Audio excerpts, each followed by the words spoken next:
రామ రామ రామ. శ్రీ గురుభ్యో నమ. హరి ఓం. శ్రీ మహాగణాధిపతయే నమ. శ్రీ మహాసరస్వత్యై నమ. శ్రీ గురుభ్యో నమ. హరి ఓం. యత్కర్త జగతాం భర్త సంహర్త మహసాన్నిధి ప్రణమామి తమాదిత్యం బహిరంతస్తమోపహం భవత్యస్య నక్షత్రమస్త్రీదస్రస్తురంగమహత్ ఆద్యస్తురంగస్తురగ అత్రో వాజీయో హరి. గురువు అనేటువంటి వాడు ఎప్పుడు కూడా గురువు దైవం అన్నారు. ఈ గురువు దైవం ఎట్లా ఉంటారు అంటే, నీ హృదయం సక్రమంగా ఉంటే, నీ హృదయాన్ని దైవమందు గురువందు ఉంచితే, నీవు గురి కలిగి ఉంటే దైవం నీకు ఎప్పుడూ అనుకూలిస్తాడు అని ప్రపంచం మొత్తం ఆవరించున్నాడు. గురువుకి దైవానికి రూపం లేదు. అయితే నాకేదో గురువుపదేశం చేశాడు అని అనుకోవటం కాదు. గురువు యొక్క దయ నీ అందు ఉంటే దానంతా అది పుట్టుకొచ్చేస్తుంది. అటువంటి గురువుకి నమస్కారము.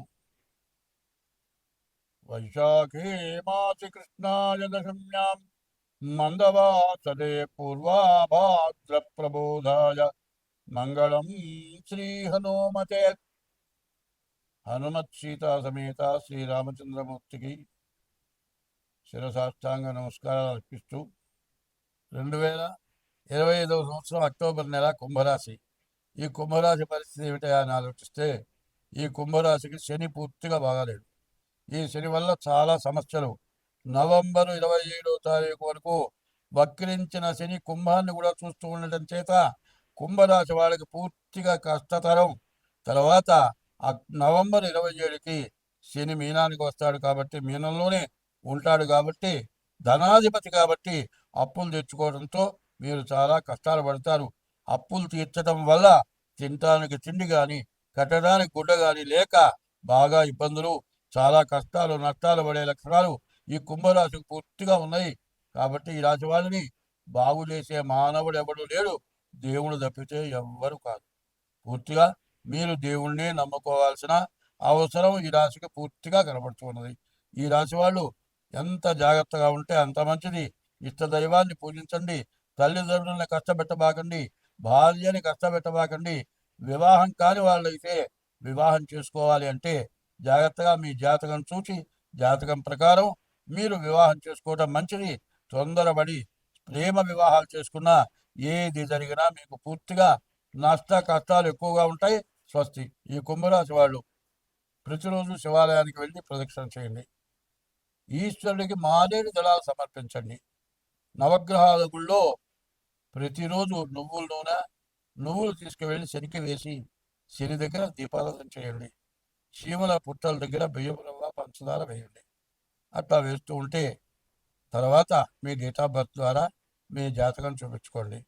మీరు ఎప్పుడు కూడా ఎంత కష్టం వచ్చినా ఎవరిని ఇబ్బంది పెట్టబాకండి. ఎవరినన్నా ఇబ్బంది పెట్టదలుచుకుంటే, ఎవరినన్నా ఏదన్నా అంటే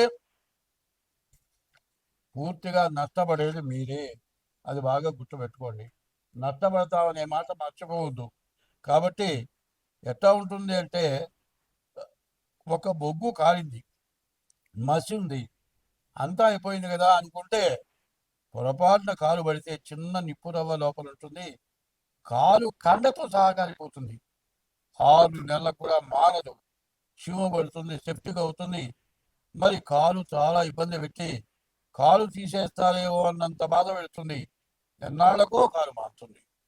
చిన్న దెబ్బ పెద్దదై వేధిస్తుంది. అట్లాగే మంచి అనేది మంచికి పోతే చెడుగా పరిణమిస్తుంది. కాబట్టి మీ పని వరకే మీరు చూసుకోవాలి. ఇతరుల వ్యవహారానికి పోవద్దు. ఎవరైనా పిలిచినా పోవద్దు. సలహాలు చెప్పొద్దు. పరిష్కారాలకు పోవద్దు. ఎక్కడ ఎవరైనా తీసుకునే లోన్లకి సంతకాలు పెట్టద్దు. చీటీ వాడేదానికి సంతకాలు పెట్టద్దు. మీరు ఎవరికైనా డబ్బులు ఇస్తే తిరిగి డబ్బులు రావు. కాబట్టి మీరు ఎవరి ద్వారా అయినా సరే హామీలు ఉంటే వాళ్ళు ఎగ్గొడతారు, ఆ డబ్బులు మీరు ఎత్తిన పడతాయి, మీరు ఇబ్బంది పడతారు. స్వస్తి ఈ సంవత్సరం అనుభవిస్తున్నాం, మామూలుగా కాదు. రేపు రాబోయే ఎండలు కూడా ఈ వానల్ని మించిన ఎండలు. అగ్ని కనబడుతుంది ఎండలో, ఎండలోనే మంటలు వచ్చే పరిస్థితి కూడా వస్తుంది. ఇంతకుముందు ఇట్లాంటివి వస్తాయి, అరిష్టాలు వస్తాయి, మరి చాలా గొడవలు వస్తాయి, చాలా సమస్యలు వస్తాయి, మరి చాలా సమస్యలకు గురవుతాము.